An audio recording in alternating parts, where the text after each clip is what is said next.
Dear students of class 10th, this is fifth video. It is related to the chapter Minerals and the Energy Resources. So in this video, we will discuss about energy resources. In very simple sentence, what we can say, the resources which are used to generate power, or you can say electricity or energy, are known as energy resources. Coal, petroleum, uranium are some of the important energy resources. Energy resources can be classified as conventional and non-conventional sources of energy. First, let us discuss about the conventional sources of energy. The literal meaning of conventional is primitive, or you can say the traditional. So we can say that these are the sources of energy which have been utilized by us since time immemorial. We can take the example of firewood, kettle dung cake, coal, petroleum, natural gas, and electricity, both hydel and thermal. Second classification is of non-conventional sources. The literal meaning of non-conventional is modern, or you can say the latest sources of energy. So we can define non-conventional sources of energy as sources of energy which have been developed in recent past, and most of them are at experimental stage.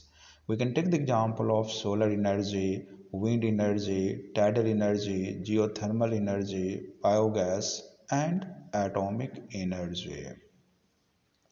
Though nowadays we are talking about the non-conventional sources of energy, but in the rural India, firewood and cattle dung cake are most common source of energy.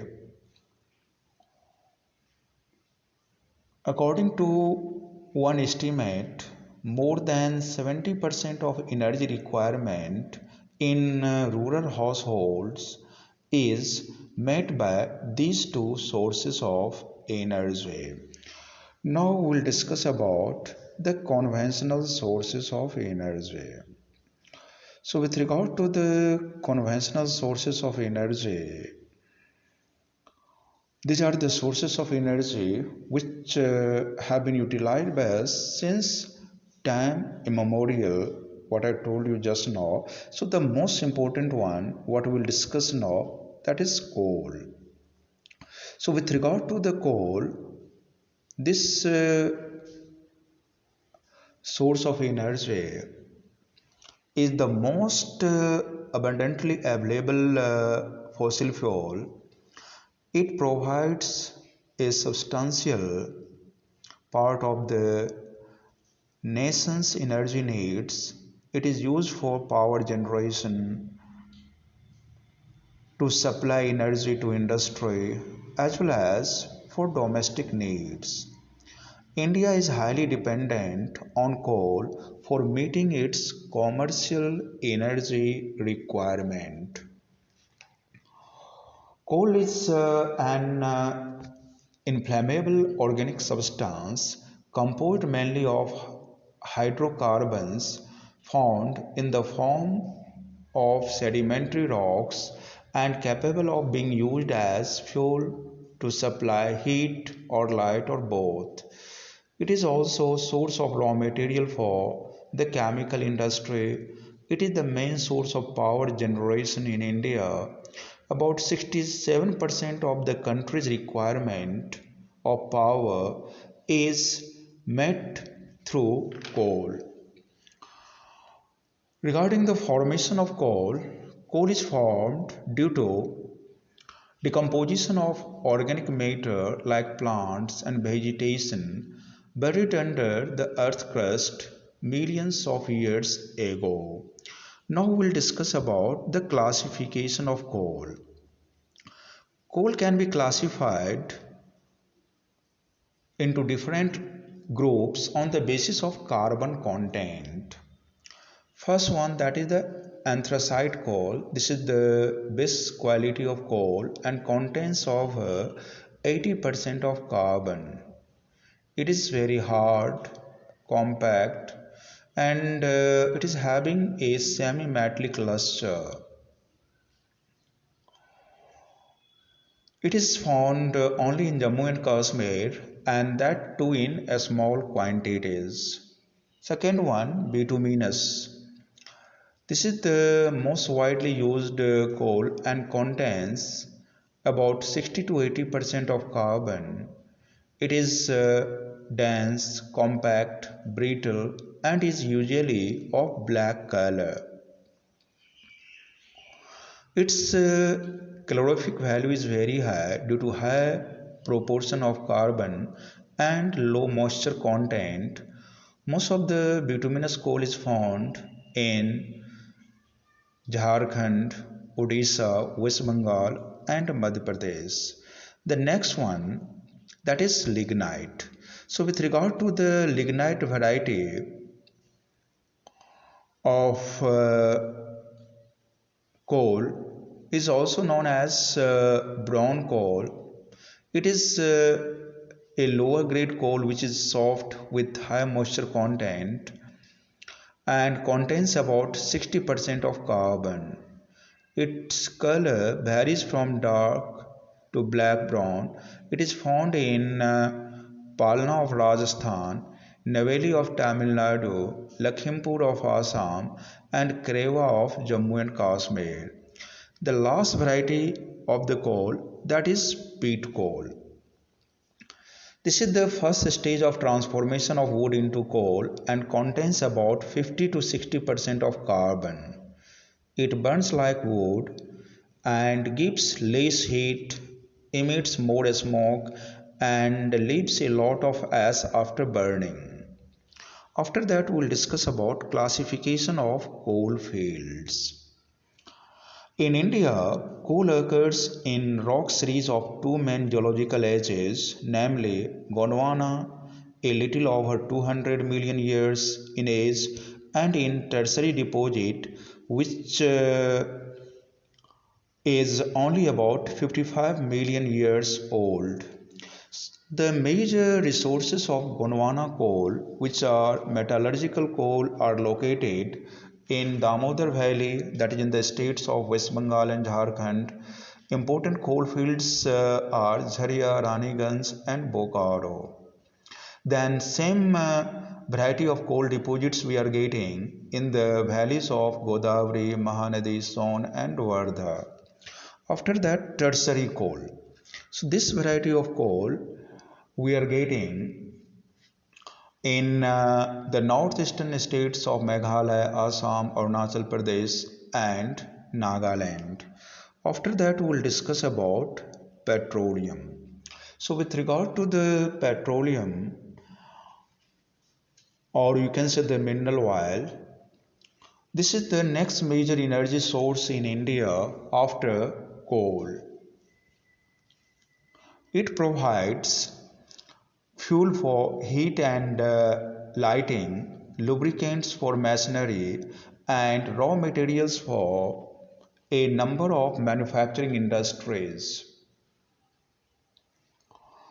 Petroleum refineries act as a nodal industry for synthetic textile, fertilizer, and numerous chemical industries. After that, we will discuss about occurrence of petroleum. So, with regard to the most of the petroleum occurrences in India are associated with anticline and fault traps in the rock formation of tertiary age in regions of folding anticlines or domes. It occurs where oil is trapped in the crest of the uphold. The wall-wearing layer is a porous limestone or sandstone through which oil may flow. The oil is prevented from rising or sinking by intervening non-porous layers. Petroleum is also found in fault traps between the porous and non-porous rocks. Gas being lighter usually occurs above the oil. Now we'll discuss about the production. India is not a major producer of mineral oil. The oil reserves in India are estimated to be about 4,000 million tons. India produces about 33 million tons of crude petroleum. About 63% of it is produced from Mumbai High, 18% from Gujarat, and 16% from Assam. After that, we will discuss about natural gas. So, with regard to the natural gas,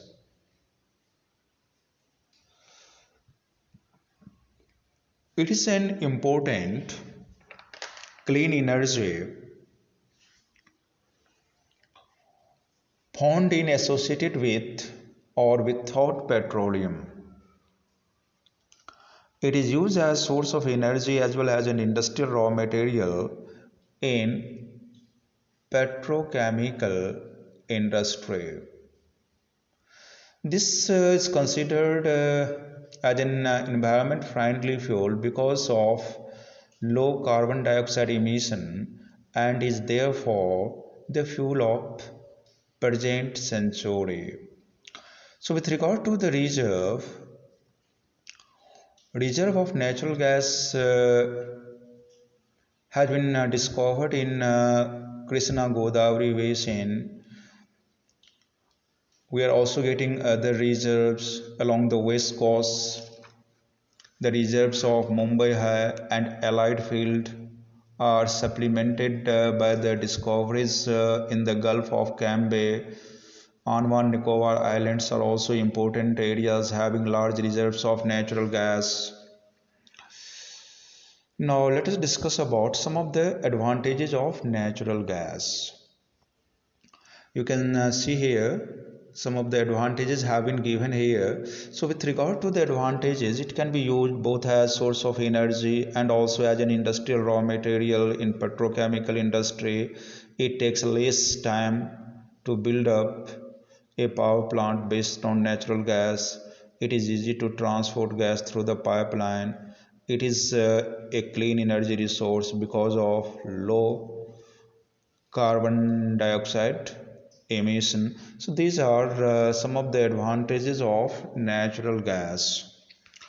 And with regard to the transportation of natural gas, all of you know that it can be transported very easily through gas pipeline.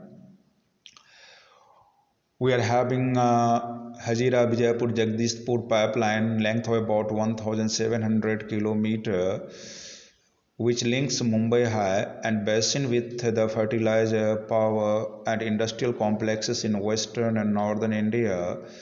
This artery has provided an impetus to India's gas production.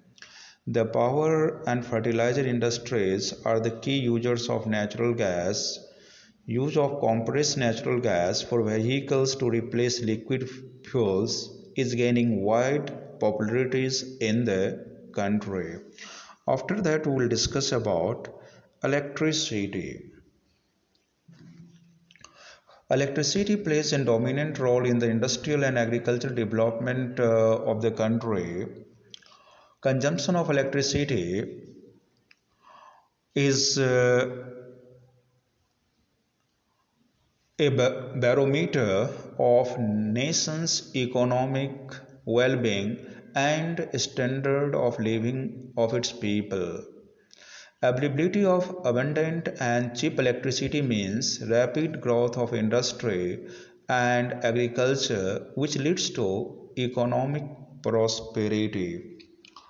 So with regard to the generation of electricity, it can be generated mainly in two ways: by running water, which drives hydro turbine to generate hydroelectricity, and by burning fuels such as coal, petroleum and natural gas to drive turbines to produce thermal power. So with regard to the hydroelectricity, is a renewable resource. India has a number of multi-purpose projects like Bhakra Nagal, Damodar Valley Corporation. Then, with regard to the thermal electricity, this is generated by using coal, petroleum, and natural gas. These thermal power plants are using non-renewable sources of energy for generating electricity. There are over 310 thermal power plants in India. You can see this map. This is a map is showing you the thermal power plants in our country. So remaining part, that is about the non-conventional sources of energy, we will discuss in the next video.